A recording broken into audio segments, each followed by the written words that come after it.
Got it. Sorry, I just had a moment of panic. Okay, hold on. Let me see if I can find my.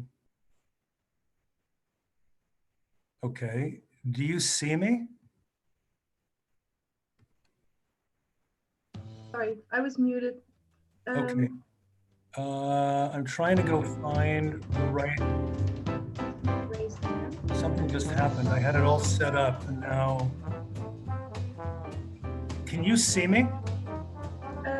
Because I can't see myself now and I don't know why that is. You cannot see yourself. No, I must have clicked on something. Oh, I can see you, so there isn't a problem. I can see panelists can still chat. That's what Bernd says. Okay. Somebody raised their hand, but I cannot do anything with that. Okay, because for some reason, I don't know what I'm doing wrong, but I must have turned off my own camera or something. You can see me. Yeah. There must be something on the toolbar that I'm not. It's a little annoying. I don't know how to do it. It's too bad my son left. But you can hear me fine, right? I can hear you fine. When you look up in the top, yeah, you see speaker view, right? Yep, speaker view. That's what you can change that. You can click on that. Can you see me now? Oh yeah, I can see myself now. But now so I've lost. Choose. Now I've lost. Oh, here I am. Yeah, I can't see it, but okay, it's okay. I'll manage. Can you hear me? I can hear you. I'm not sure if the other people can too. Somebody raised their hand. Because I can't see any. Okay, so I'm just going to go this way because if I go show taskbar, will that help?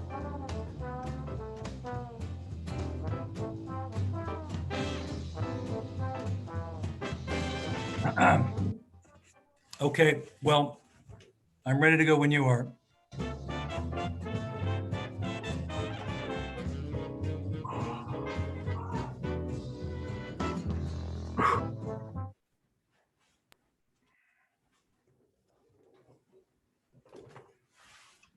Hi.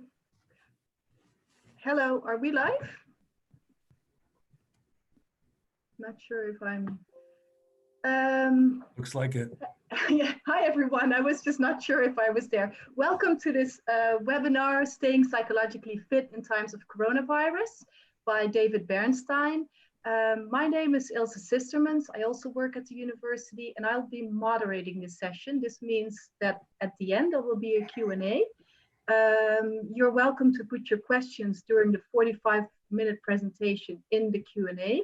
And at the end, I will select some and read them out, and then David will answer them at the end. So just be sure that you know that. Okay, for now, enjoy the presentation by David. Okay, welcome everybody. I'm Dr. David Bernstein. I'm in the Faculty of Psychology and Neuroscience at Maastricht University, and I'm really glad to welcome you to this webinar about staying psychologically fit in Corona times. We're all dealing with a situation that is very challenging. It's challenging all of us in terms of our resources to just get through the day and deal with all of the kinds of things we're having to deal with. So what I'd like to do today in this next 45 minutes is to present you with some perspectives, some ways of thinking about the situation and how it may be affecting you, affecting your loved ones, and then also to talk about some tools that you might be able to use that might help you in this situation.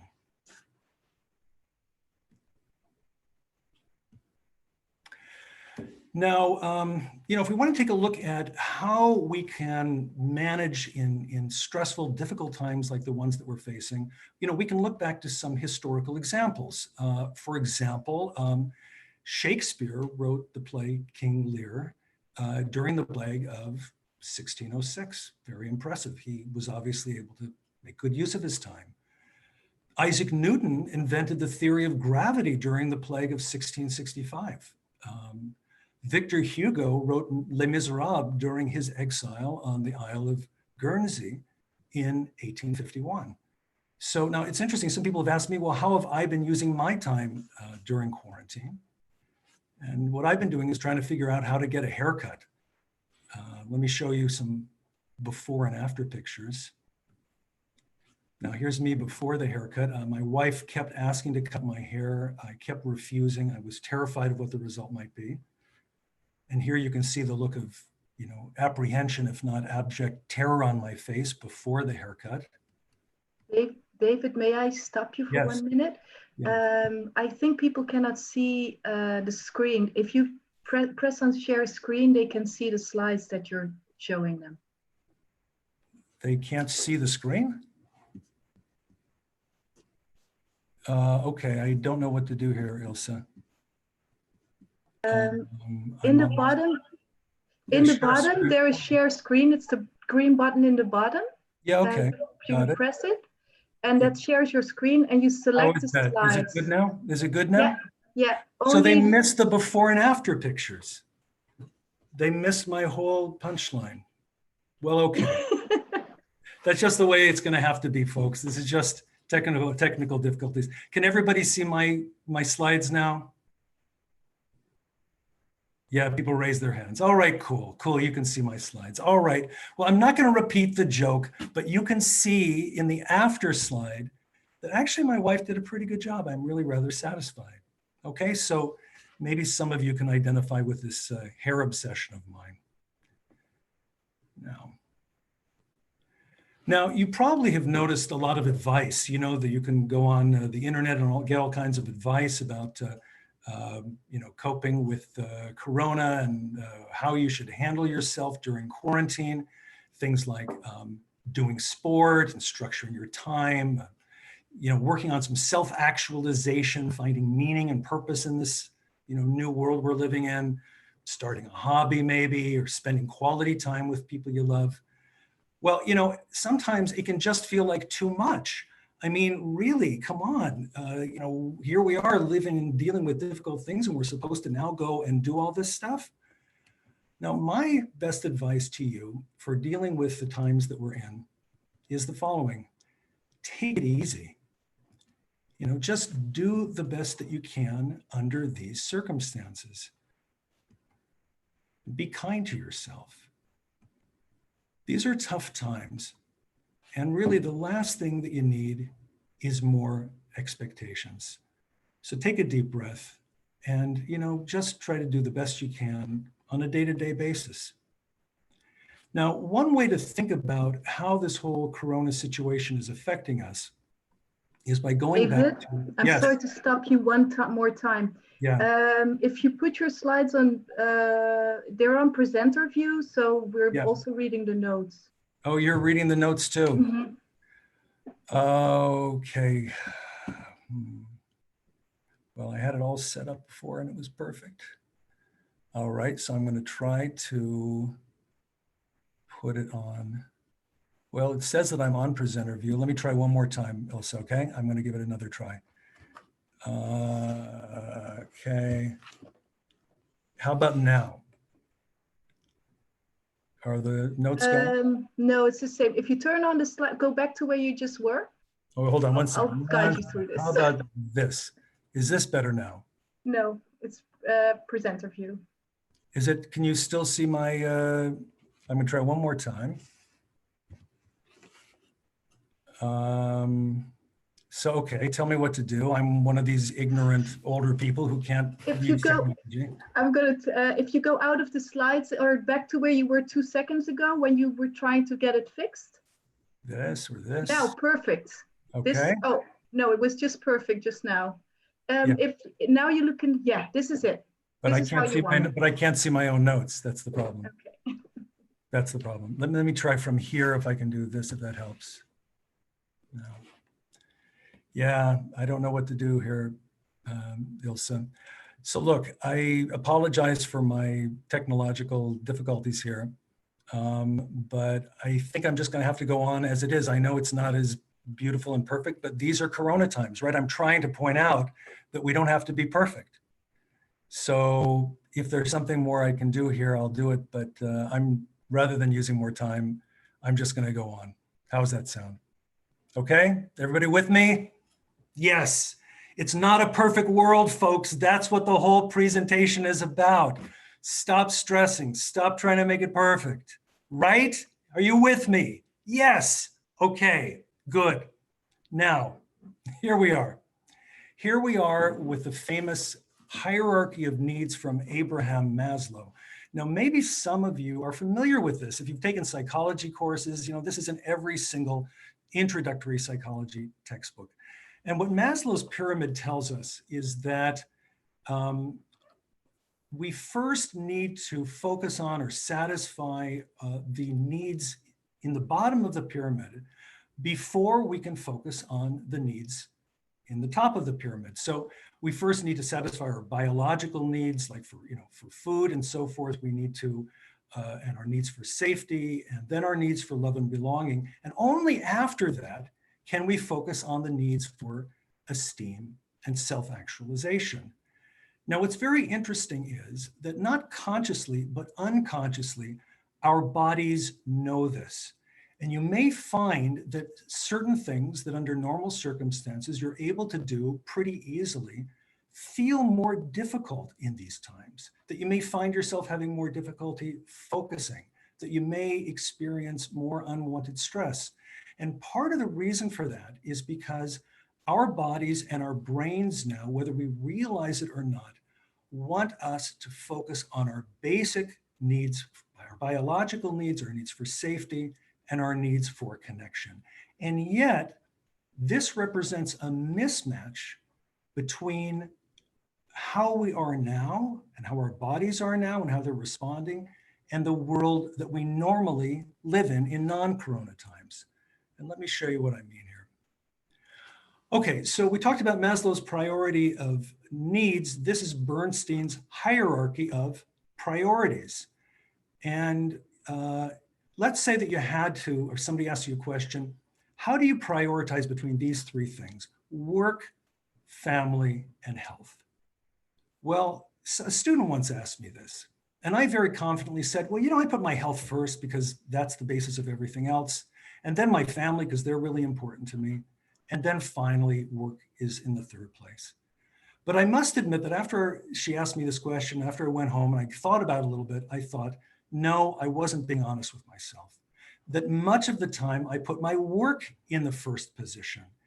And that's a big source of stress in our normal daily lives, that we try to balance somehow our work with family and health, but oftentimes the demands of our performance-oriented society and our own internal demands put work in the first place.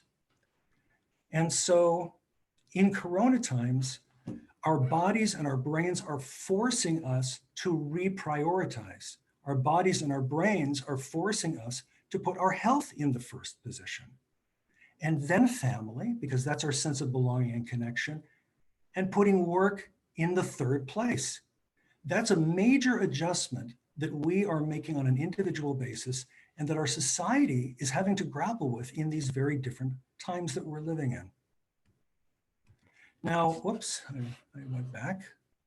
Hold on, guys. Bear with me. Okay, now, what happens when you ignore Bernstein's hierarchy? I want to show you a video clip and you're going to see a good example. And hopefully, oh, wait a minute, it didn't work. Come on, guys, help me out here. Let's try it here. Maybe this.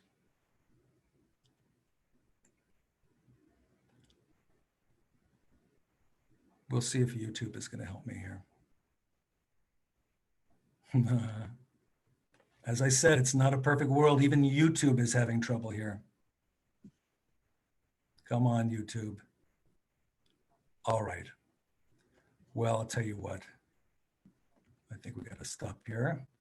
Oh, here we go. Way, it worked. Amazing. Okay, now, what is this? Let me just tell you what this is. This is the Dutch Parliament. And this is one of our politicians, Geert Wilders, who was essentially questioning the Dutch Minister of Health a few weeks ago. And in the middle of Geert Wilders' question, look what happened. De apparaten, de beademingsapparatuur, dat die minister alles moet doen. Weet hij wanneer het, hoeveel is voldoende? Dat is mijn eerste vraag. Mijn tweede vraag is... Wacht even, ik schors de vergadering. What happened here is that the Minister of Health fainted.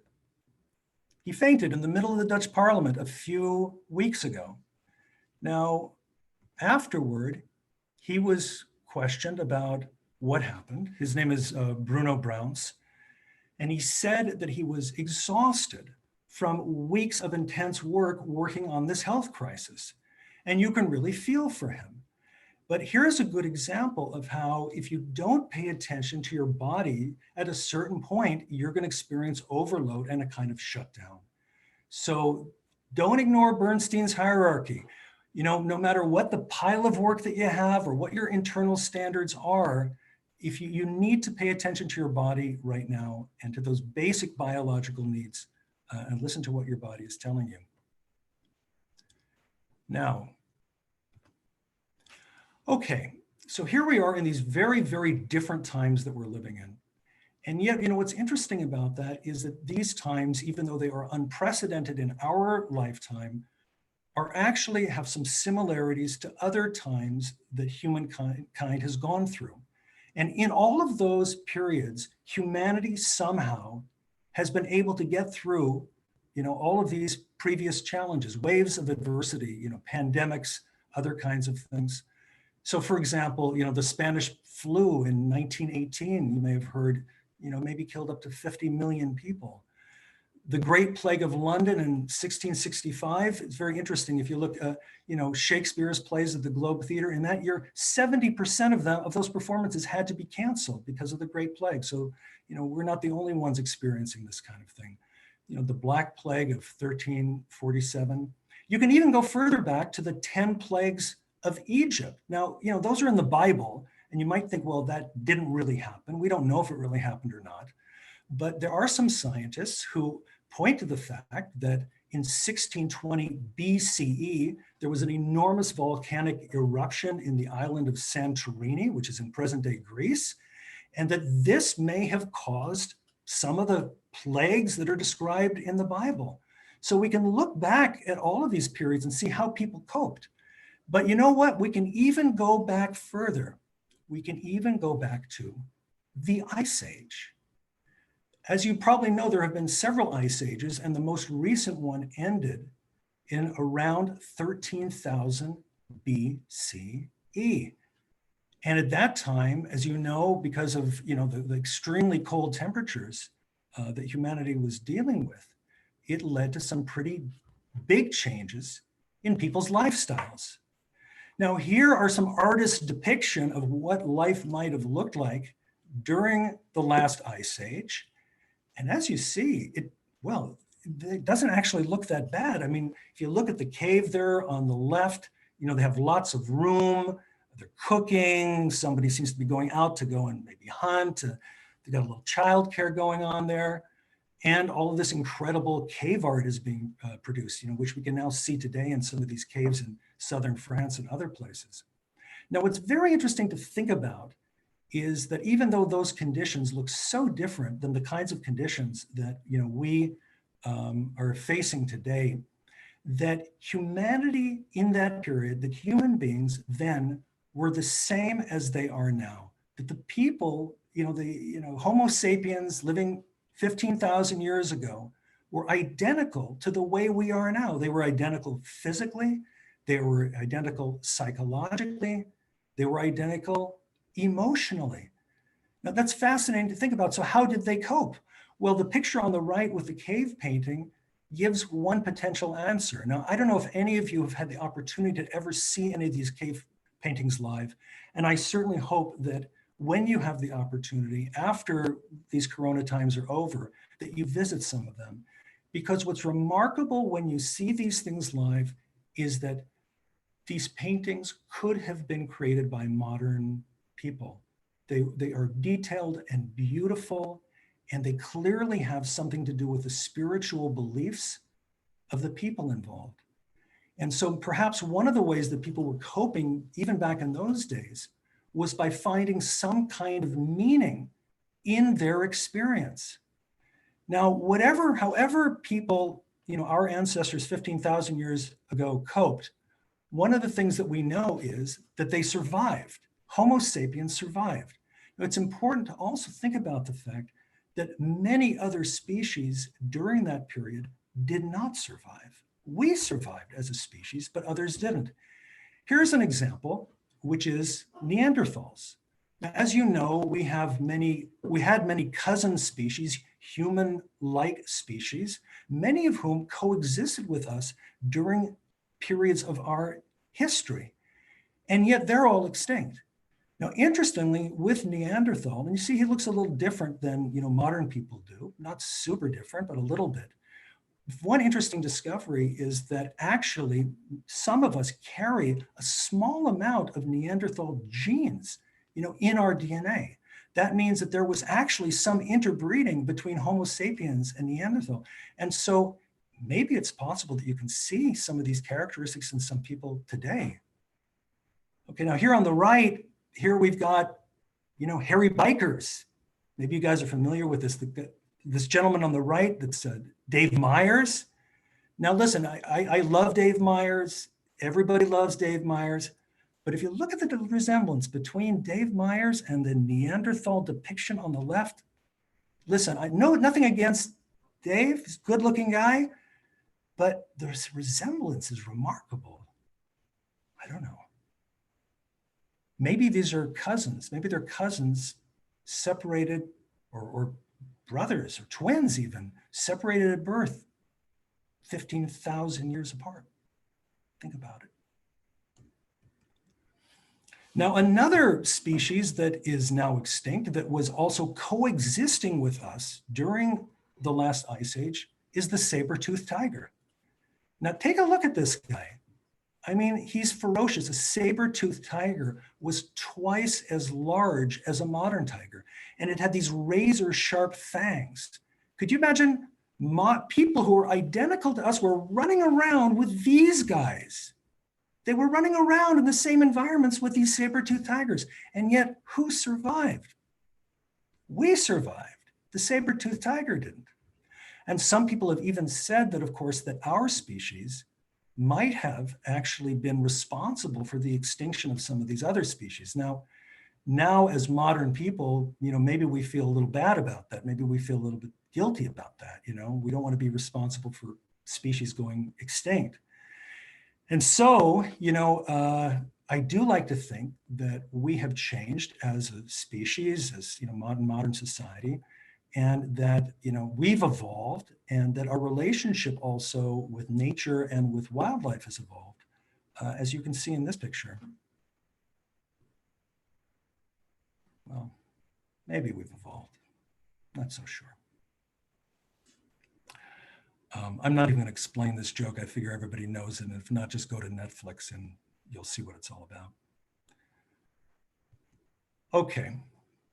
Now, following on the metaphor of, what can we learn from, our ancestors from the Ice Age, we can ask the question, here you're going through quarantine, and amazingly enough, at this time, about half of the world's population is in some form of quarantine. I'm talking about 4 billion people.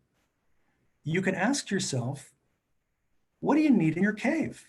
What do you need in your cave right now? Wherever your cave is, whatever your cave is, what do you need in your cave in order to be able to survive and to thrive the best you can?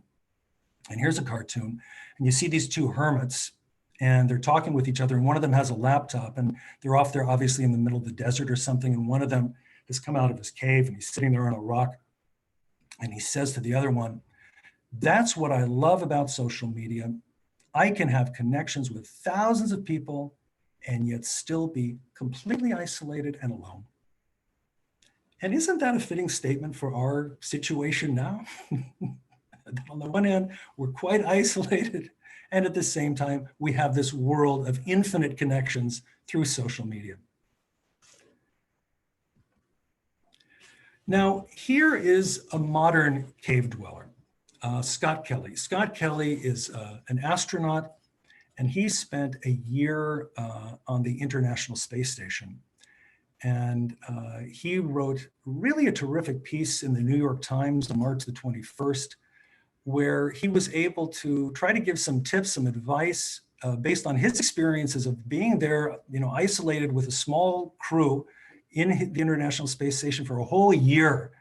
And how was he able to get along, and how was he able to manage, and what helped him? If you haven't already, I really recommend you read this article.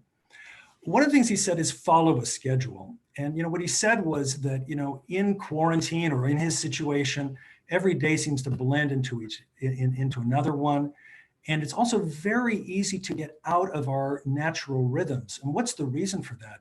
Many of us depend on external structure in order to manage our daily rhythms. The structure of getting up in the morning and going to work or going to school, or coming back in the evening, or whatever it is that we do.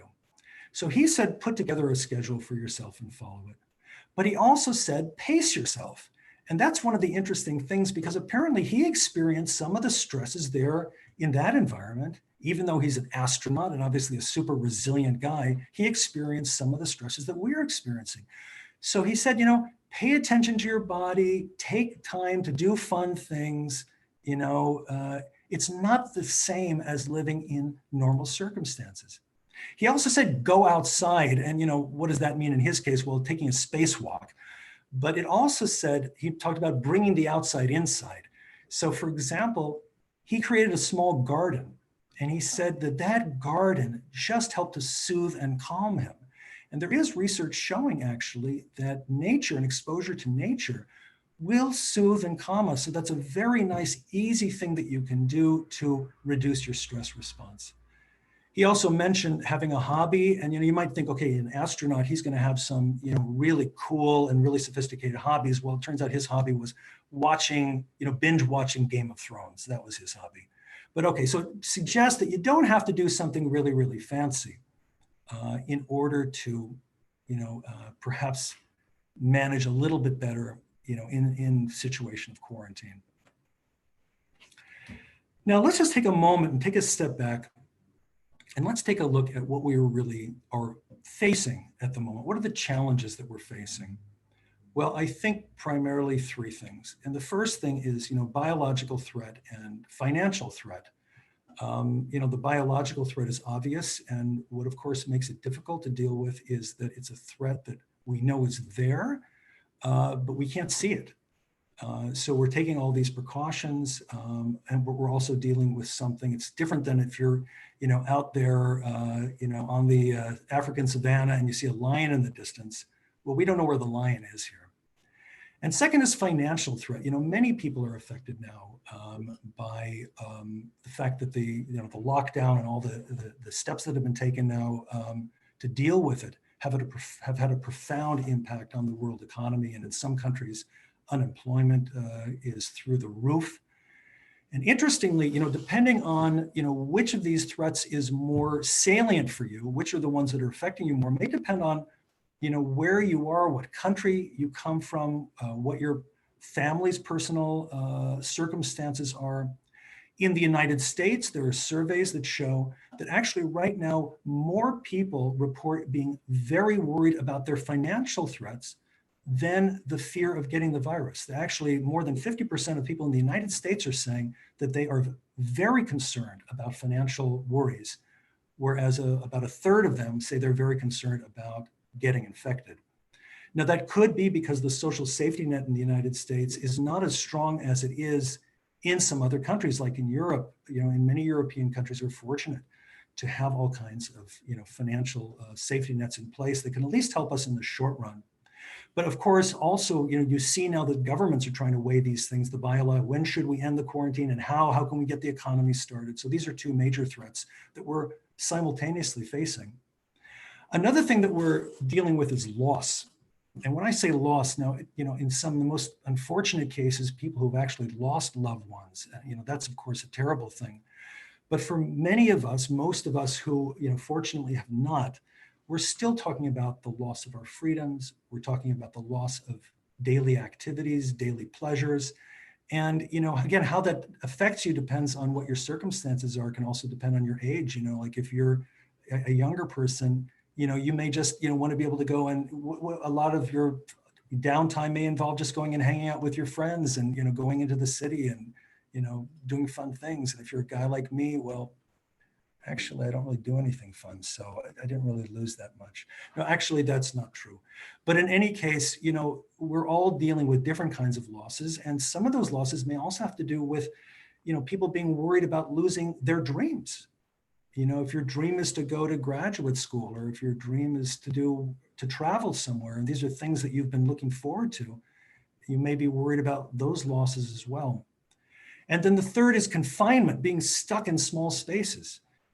So that affects us a lot, looking at the same walls 24/7, the lack of stimulation, the lack of freedom again. So these are all challenges that we're facing. And what does that result in? It results in stress, which I'll call corona stress. Now, our brains and our biology have a particular kind of response to stress, particularly chronic stress. And I want to differentiate between acute and chronic stress. Acute stress is an immediate danger. Think about that lion on the African savanna. And that our brains and our bodies have evolved these mechanisms to deal with acute stress. And our brains and our bodies have something called the HPA axis, the hypothalamic pituitary adrenal axis. This is part of our threat response system. And it prepares us to fight, flight, or freeze, something that I'm sure you've heard about that. And that system works really well when we're under acute threat. Works really, really well. How do we know it works well? Because we as a species have survived, right? So this is proof that this system works well. But the system does not work very well under situations of chronic stress. In chronic stress, our brains keep pumping out these stress hormones like cortisol, and this can have a longer-term detrimental effect on our health and in terms of also our psychological well-being. And in terms of chronic stress, there are a whole variety of common symptoms that you might be familiar with. Feeling more, getting more irritable, getting into fights with people more easily, feeling fatigued, getting tired easily, having trouble concentrating, sleeping problems, changes in appetite or digestion, feeling helpless, feeling a loss of control, which I think a lot of people feel, feeling low self-esteem, feeling like I'm not coping with this situation as well as other people. Why am I getting depressed and I see other people seem just fine? Sometimes a loss of sexual interest, and also just general nervousness and tension. So you may recognize some of these symptoms. If you recognize them, you just remember you are not alone. Many of us are dealing with these kinds of symptoms to some degree or another. Now, where there is stress, there is coping. Okay, we all consciously or deliberately or unconsciously find different ways of coping when we are dealing with conditions of stress. So what I'd like to do is talk about 3 different kinds of coping. And the first kind of coping, which is illustrated in this side, is what's called in the coping literature, task-oriented coping. That means I am going to cope by doing something. Well, it turns out when you look at the research on stress and coping that actually task-oriented coping in general is one of the most successful ways of coping in terms of reducing our stress. So that's interesting to know. However, as is the case for all forms of coping, it also depends on how extreme those forms of coping are. And here on the left, I've got the situation under control. You have somebody who's obsessively cleaning, something that some of you might experience during Corona times. I have to admit, that's me. And the second one on the right, the antenna up, that means hypervigilance, looking around for threats. When is the next threat coming? Where is it coming from? And that you may notice if you are obsessively, let's say, looking at the news to try to find out, what's the latest information about Corona. Now, many of us do that. And if you think about it, staying clean and being alert for threats. Well, that's a very reasonable thing to do when there's a pandemic, right? It's, our bodies are naturally, and our brains are kicking in. This is part of our threat response system. So it makes sense. The problem is that sometimes these active task-oriented attempts to cope go on overdrive. And when they go on overdrive, they can overwhelm us with information. For example, when we're obsessively seeking out information. And so one of the things that I've learned, and I also remember this from years ago when I was living in New York City during the time of the 9/11 terrorist attacks, at a certain point, you got to limit your information. So one way to do that is just to say, I'm going to give myself, half hour a day or 15 minutes a day at a certain time of the day, and that's when I'm going to get my news. And that's it. Or some people just say, hey, I'm not really going to look at the news at all. And if there's something really important, I'm sure I'll find out about it. Okay, so the point here is that even though in general, task-oriented coping is the preferable approach, that anything can go too far. So we're trying to look for solutions that are more moderated, more modulated. Well, okay, here's another kind of coping. It has to do with avoidant coping. That is avoiding stressful situations. And here you see three examples of avoidant coping. One is using substances or using other addictive behavior. Now you might say, why is that avoidant? Well, it's avoidant because I'm using, let's say, alcohol or drugs or whatever it would be to numb my emotions, right? So when I'm using these substances or whatever it would be and whatever I'm doing, then at that point, my feelings are numb. I'm kind of escaping from my feelings. And so it has, in a way, you could say, a beneficial short-term effect. In the long run, of course, it doesn't really change anything. And sometimes it can really lead to feelings afterward of, a lot of shame or regret or whatever it might be. So again, anything in moderation. And I guess here part of the question is, if you see you have already addictive tendencies, that's something obviously you want to keep an eye on more. But I have to admit that I have a little thing for an Aperol spritz around 5 o'clock.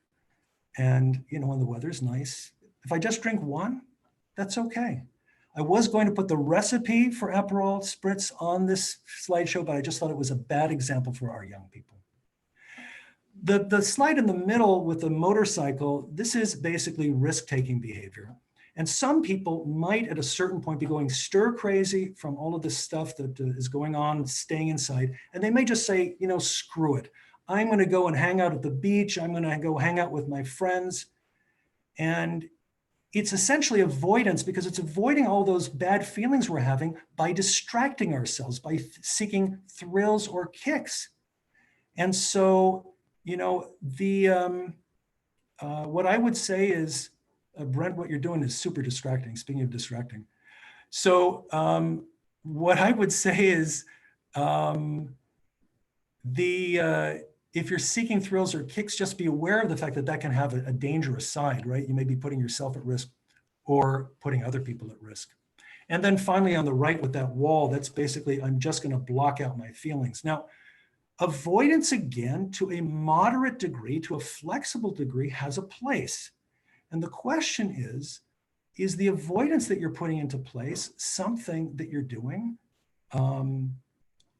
with conscious, deliberate choice? Are you coming from a healthy place in the way that you're avoiding? Or is it a kind of automatic thing that just takes over and then ends up putting you or other people at risk? A third kind of coping is what's called emotion-focused coping. So coping with emotions, coping by focusing on our emotions. Now, sometimes you can imagine that this would involve things like worrying too much, ruminating, just feeling flooded with all kinds of negative feelings. And yet, interestingly, again, sharing, some degree of being in touch with our emotions can actually be helpful in these circumstances. If we're just blocking out our emotions, we may still be experiencing a lot of stress. And in that case, getting in touch with our feelings and sharing it with people in a constructive way can really help. So again, in terms of, emotion-focused coping, you may have noticed yourself getting more irritable or more, angry at people, feeling lonely or lost, or feeling a sense of loss or grief, or maybe just kind of giving up and just kind of letting your life go and not doing the things you need to do and sitting on the couch and eating chips. So these are all examples of just kind of feeling overwhelmed with emotion and kind of giving into that in a certain kind of a way. So one thing I would like to say about this before I go on is this, that all of us are having, I think, better days and worse days. I have better days and worse days. And that's very challenging. And maybe you're finding you have more worse days than you normally would. You're not alone in this. Now, what I would also say is that I think some people may be suffering in these cases more than others. And if you are really experiencing a lot of feelings of loss or grief, or you're finding you're having trouble controlling your anger, this is a good time to reach out to somebody. I've noticed that the student counseling centers at the university don't seem to be getting more calls, at least from what I've been hearing, than they normally do. And maybe that's because, the students out there are doing just fine. They're still busy with their schoolwork, and maybe they're handling things fine. But for people who are struggling right now, I'm really saying to you, this is not the time to be stoical. This is not the time to feel like I should be able to handle it. If something's really bothering you, please just reach out to somebody, reach out to a friend or a family member, or call the student counseling center, or find another professional. Find somebody to talk to about what's going on with you. You don't have to be alone in it. Okay, now for the remainder of the talk, what I'd like to do is just talk briefly about some kinds of, strategies that you can use to help you get through these difficult times. And I can tell you already, we're going to go a little bit over the allocated amount of time. So I apologize if you have something you have to do at 3 o'clock, but it's going to take me an extra 5 or 10 minutes, I think. The first thing that we're facing as a challenge, and a thing where we can really perhaps, take some small steps to help ourselves, is in the area of enhancing self-regulation. What does that mean? It means doing some things to help us develop resiliency, which you see by the tree on the left, the ability to kind of to bend but not break in these situations, to kind of go with the flow a little bit, to keep ourselves in emotional balance, and on the right, to take care of ourselves, to engage in self-care and to nurture ourselves. And there basically are two paths to enhancing self-regulation. One is changing what we do, and the second is changing how we think. Now, let's start with changing what we do. And I want to focus in particular on self-care. Self-care is something that has really been shown to have beneficial effects in times of stress. And whether, so that might be doing sport, it might be just going for a walk in nature, it might be buying a plant at home, or planting a garden. It could be just remembering to breathe. It could be if you practice some meditation, or learning how to do meditation or yoga.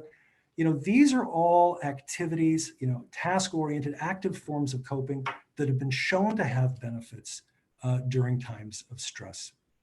Now, I have to confess, I'm not a person who's really very good at doing these kinds of things. Some people have a lot more self-discipline than I do.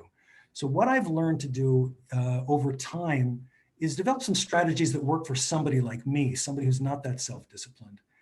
And the first thing I would say is just start small. Sometimes your big ambitions can get in the way of making small changes, but small changes can make a big difference, right? So just like we were scale back your expectations now.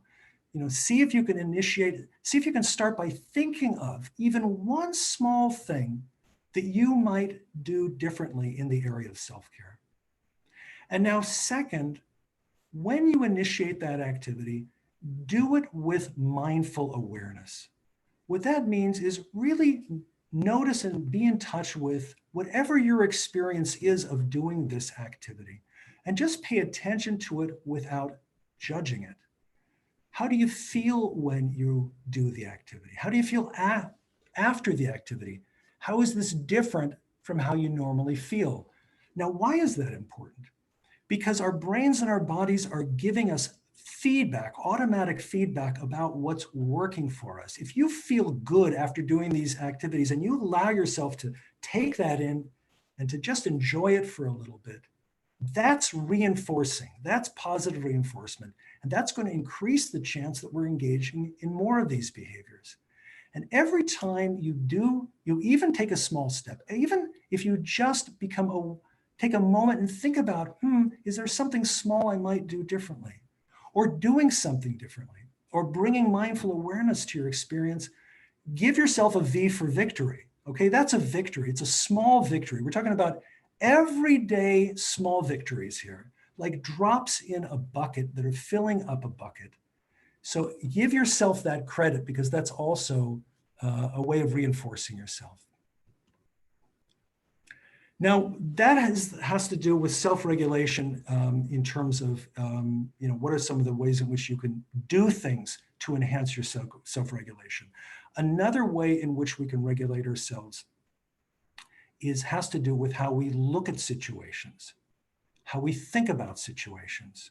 In other words, it's sort of like having a kind of relationship with stress. Most of us, when it comes to stress, we just want to push it away or ignore it or escape from it. But this suggests having a kind of relationship with stress. And research has shown that how you interpret stress, how you appraise stress, that's just a fancy word for interpreting, affects how you feel. And so, for example, let's say you're dealing with one of the threats that we're facing right now, like the biological threat. And you think to yourself, there is a high chance that this virus is going to kill me. If that's how you're thinking, then undoubtedly you're going to experience higher stress, right? That makes sense. It's a kind of catastrophic way of thinking. It's like, my chances are very high that something terrible is going to happen to me, or let's say to somebody that I love. And naturally, that's going to increase your stress levels. Now, compare that to this. This is a reappraisal, meaning coming up with a different interpretation of the situation.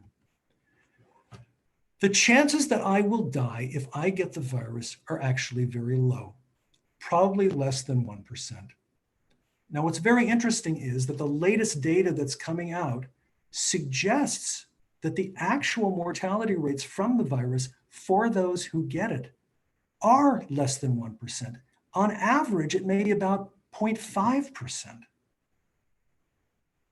And for some people who are in the lowest age group, like lowest age groups, and who don't have any, health complications, probably even less than that. So notice then that if you reappraise the threat, you're going to end up feeling differently. It's going to lower your stress level. Now, not only in these situations do we appraise threat, but we also appraise our attempts to cope. We kind of ask ourselves, we pay attention to how we're coping. We say, how am I doing? How am I doing? Well, this is called coping appraisal. How do you interpret your own acts of coping?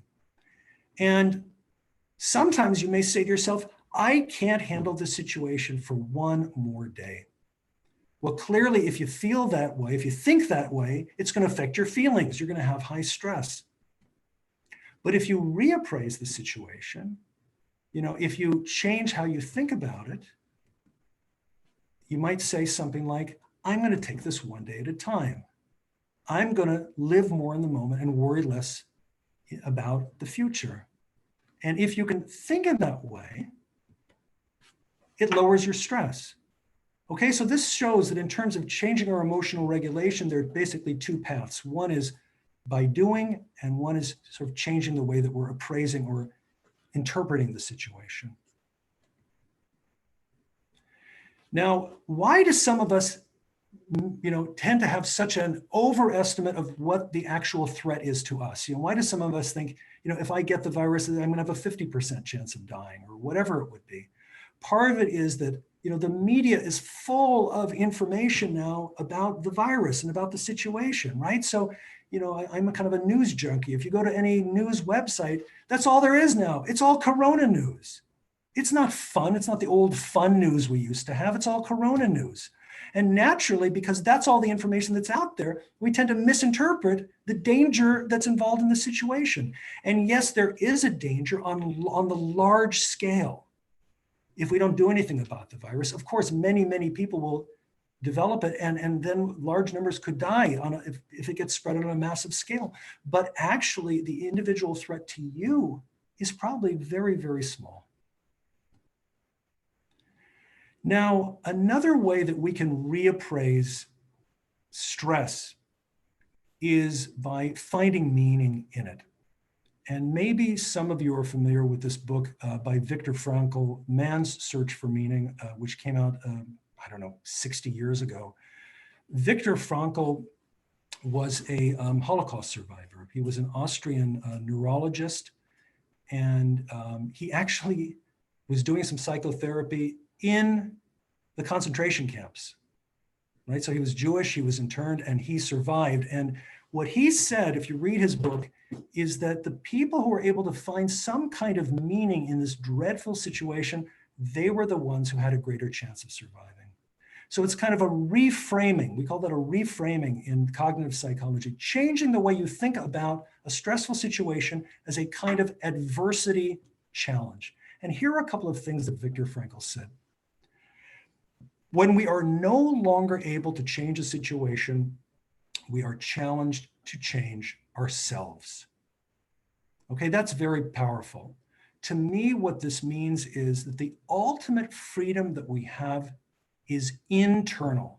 No matter what the situation, the external situation is, we always have internal freedom to change ourselves and how we feel about it and how we deal with it.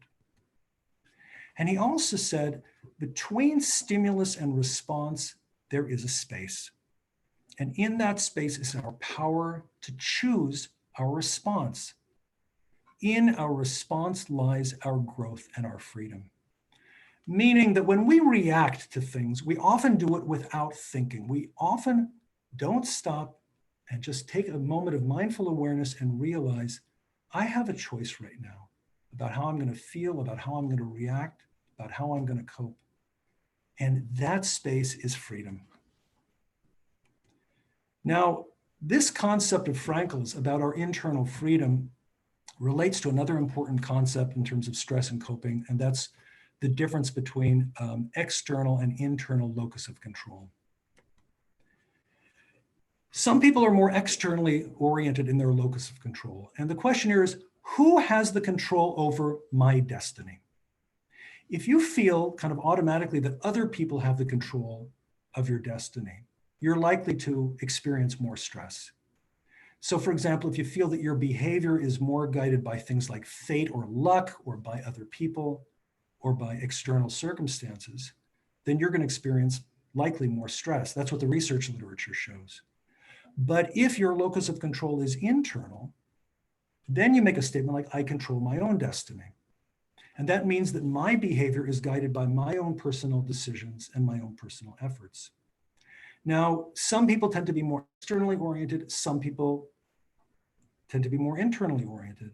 But what this suggests is, and I think it couples very nicely with Viktor Frankl's work, that you could potentially shift your locus of control toward more internal by searching for your inner freedom, right? That if we can try to live more by what Viktor Frankl said, then essentially what that means is, it doesn't mean that the external situation doesn't matter, right? Of course it matters, but it helps us to move our locus of control more internal and therefore have more power and more control over how we feel. Now, another area that we can make potential changes in is in our connections with other people. And there's a lot of research shows that making connections, and particularly the quality of our connections, can protect us in times of stress. Turns out that it doesn't matter how many people we're connected to, that doesn't matter so very much. It's the quality of our connections with others. And there's all kinds of research showing in long-term studies that have followed people throughout their lives that the quality of our relationships is one of the most important long-term contributors to our happiness and to our well-being. Now, part of the quality of our connection is touch. Believe it or not, we don't think about this normally, right? But maybe you're aware now, since you're spending a lot of time behind a computer screen, that you're not really able to touch as many people as you normally would be. So this is what touch looked like in pre-corona times. And this is what touch looks like in Corona times, right? We're touching our phones. Now, that makes a difference. Why is that? Because things like hugging somebody are good for us. Hugging releases oxytocin, that's the so-called love hormone, and that promotes bonding and trust.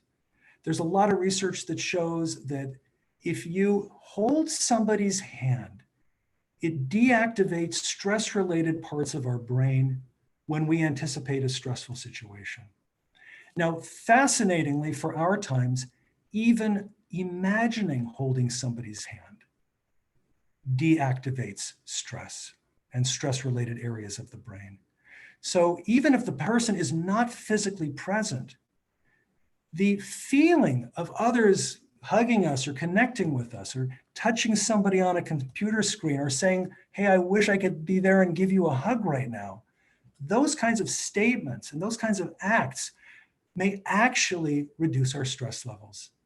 And for the people whom you are in touch with and with whom you don't have to practice social distance, maybe you want to consider, giving one of those people a hug. I know I'm sounding like an American guy from the 60s, but seriously, this really, really makes a difference.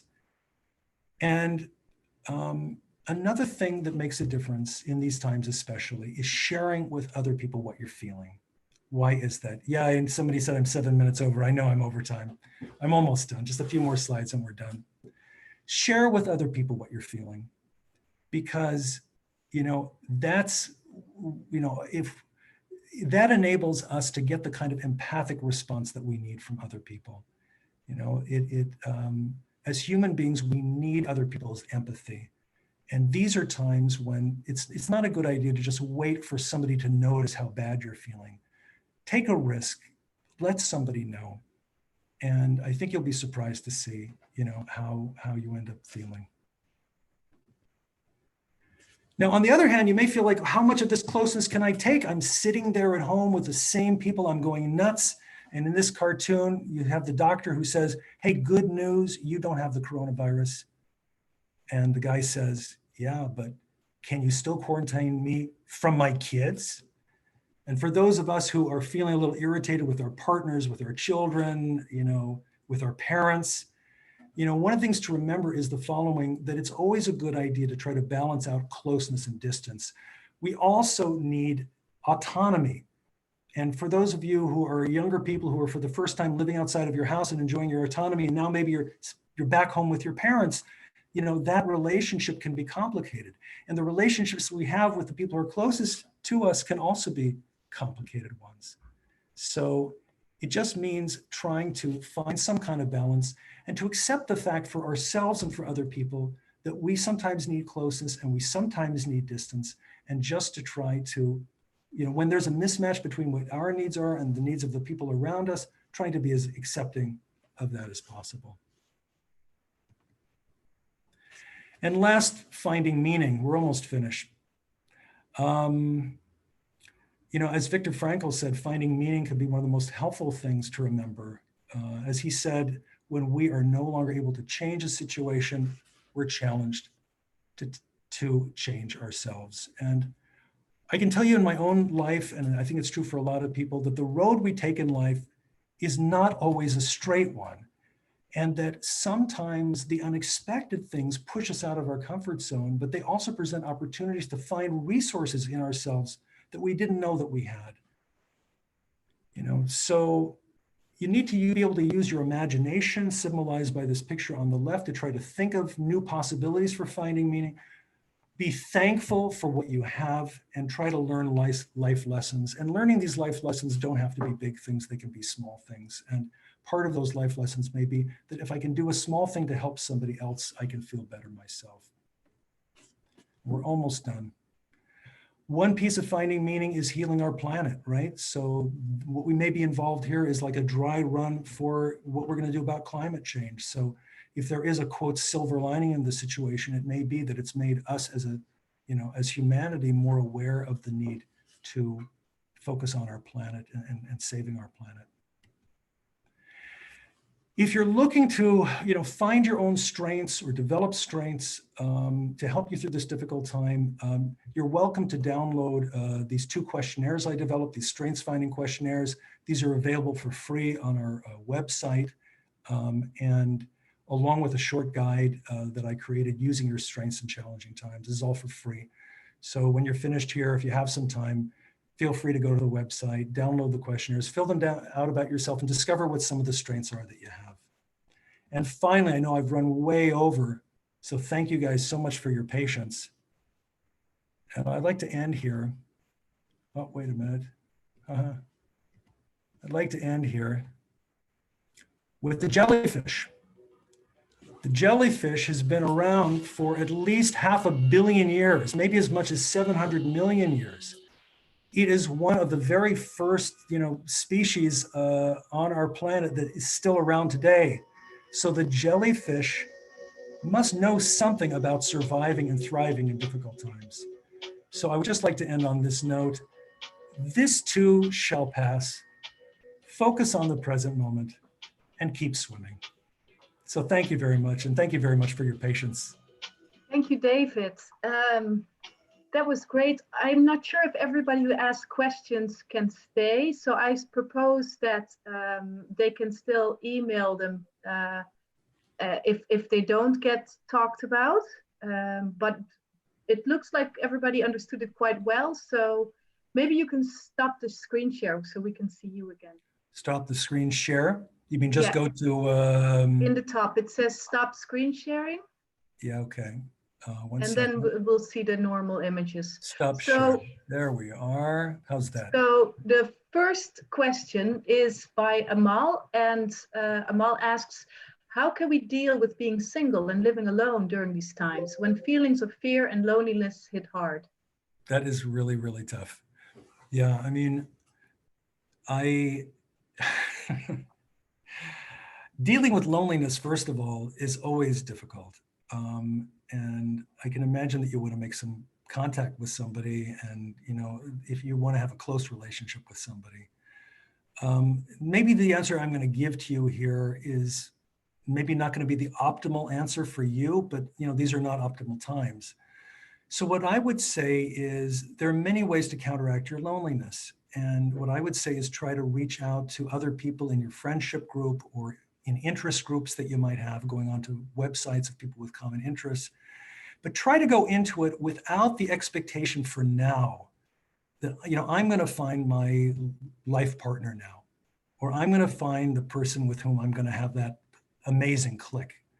Because I can tell you, at least in my own experience, you can't really control when you're going to find that person, right? That's something that's, not really under our control, unless, well, you're one of these people who goes to one of these dating websites and obsessively, speed dates with 1,000 people.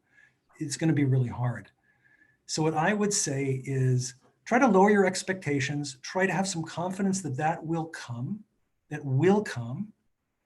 and try to just be open in your day-to-day encounters with people to how you feel. And when you feel you have a click with somebody, dare a little bit to reach out and say, hey, would you like to have a virtual cup of coffee with me? Or, hey, there's something I like, some music, can I share it with you? That would be my advice. Then there is another question by Astrid. It's on a more positive note. Astrid wonders, how do I manage the fun distractions at home? All the fun things I do at home are more fun than work. Oh God. All right. Well, yeah, that's an interesting problem. I'll tell you what I do, and it depends on what your living space is like. One of the things I found years and years ago was that when it comes to doing work, it's very useful to have a separate time and space to do that work. So if you're the kind of person who does all of your schoolwork, while you're lying on top of your bed, and that's also where you're having your fun, relaxing time, that's going to present a problem, especially in times like this. So what I would say is, and this is what I do, is find a separate workspace, even if it's a separate, even if you're in a small apartment, even if it's a separate corner of your room, and try to set up a particular time of the day where you're going to do that work. So because the cues around us are very useful in terms of switching us from play mode to work mode. So that would be one piece of advice that I can give you. The other thing I would like to say very quickly about it is build in time for play. Okay, because if you think I've got to get all this work done and I can't get it all done, it's too much, then maybe you just shift over to play mode all the time. So say, okay, no, these are my times for work, but I'm going to build in specific times of play and build in more time for play than you normally would because your body needs it right now. Okay. Well, in a way, that was part of the answer to the next question. Yeah. Someone who asks, has increasing difficulties to let go of work at night and sleep. I enjoy my work and have a good work balance overall, yet sleeping in the same room that I work in all day, trying to relax and to stop working. How can I increase the cut between work and leisure when the space I'm living in does not allow spatially? Yeah, I'm sorry, I got distracted a little bit by a notification. Well, so the person is working and sleeping in the same space, one space, and has a difficulty maintaining the work life balance. Being able to sleep also. Okay, well, again, if it's possible to separate that, and maybe it's not in your circumstances, I don't know. But I would say this, that one of the things that can help the most is having a kind of, regular time where you're going to turn off your screens. And that may be really difficult if what you're feeling the need for is also connection. But, one of the things we know about screens is that they keep the brain awake. So what I would say is, if you have something, like a tablet that's, that's set up for reading, like with a reading light, like a Kindle, like I have, or if you have books at home or whatever. These are very old-fashioned kinds of things to do. Or turn off your phone a little earlier and spend an hour watching something fun on Netflix or whatever, and then turn it off. It's very, very hard if your screens are part of how you soothe yourself and help yourself to go to sleep. But then if you can do that and introduce some new rituals to help yourself go to sleep, for example, making some tea for yourself, or if you have the opportunity to be outdoors, just, going out into the balcony or whatever it is and, taking in some air, or doing some breathing, looking at the stars, so trying to find some new rituals to help cue your mind and to soothe your body so that you can kind of ease your way into sleep. Thanks. Sure. Here is one by Nikolai. When you're ruminating and want to seek help, often a feeling of guilt is involved, the actual tip. So reaching out, telling a friend, seems like a bridge too far in some experience. Are there some cognitive tricks or strategies to become more likely to do this risk-taking behavior? Yeah, I can really understand that. Well, I think, for you or for other people who are feeling this way, maybe it's good to have a little conversation about the side of yourself that's laying this big guilt trip on you. Like, I know this is going to sound a little, again, like New Age 60s or something, but, take a chair in your room and put the guilty side of yourself on the chair and have a conversation with the side and find out what that side is really feeling so guilty about. What is that? And then you take the side of, the healthy side of yourself, what I call the healthy adult side of you, and speak back to that side. And what I would say is, in terms of how do you speak back to that side, that the way that you can do that also is to embody some self-compassion. I have the right to share my feelings just like everybody else does. I don't have to be so strong. You may be telling me that I have to be so strong, but I have the same human needs as everybody does. Or I should be able to solve my problems myself. Well, that's just a message that I internalized maybe from a long time ago from my upbringing, who knows? But you know what? I know that I need to take good care of myself. So it's what's called self-compassion, having some self-compassion. So try that exercise at home. It's one exercise that you can use that sometimes can be helpful for basically creating some distance from that guilty side and then speaking back to it from your own healthy side with some compassion for yourself. Okay. I think we've run quite a bit over time.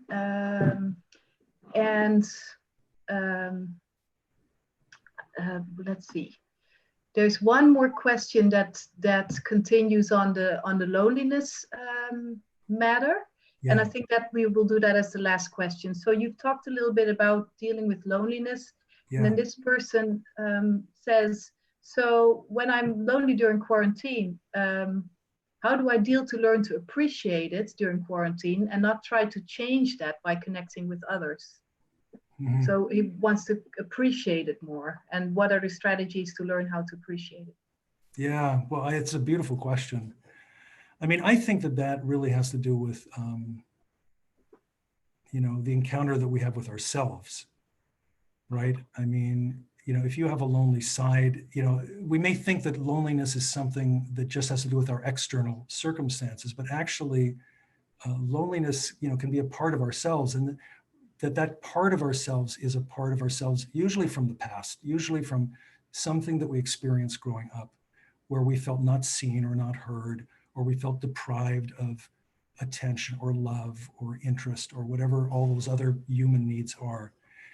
And then often what happens is as we get older, we tend to reject that side of ourselves. And why is that? Because we feel ashamed of having a lonely side, or, you know, we may feel, you know, embarrassed. Why do other people not feel this way? Well, actually, many people feel this way. So what I would say is try to, if you can, get to know this side of yourself a little bit and embrace it a little bit, that it represents a side of you that missed something when you were growing up. So this can be a chance for you to, you know, give yourself something that you may have missed. And that can be hard because somehow inside we may feel that we don't deserve it. And what I am saying is you do deserve it. The idea that you don't deserve it is just an old feeling from the past. That's all that that is. You know, that's a feeling that often goes along with when people have a lonely side. So try to, again, use your healthy side, your healthy adult side, and speak to your lonely child, and, you know, and give your lonely child a kind of virtual hug, you know. So, you know, try to change your relationship if you can with that side of yourself. Okay, well, I think we're going to finish the webinar right now. I really enjoyed it, and actually, because you can't see the Q&A, but in the Q&A, there's also a lot of appreciation and many thanks for this great webinar. Really nice. So, I'm really glad to hear it. I would like to thank everybody, and this is the end. I hope you will take a lot of the advice and look at the videos and maybe look at the presentation one more time, and then be safe, be healthy. Okay, thanks everybody. Bye. Good luck.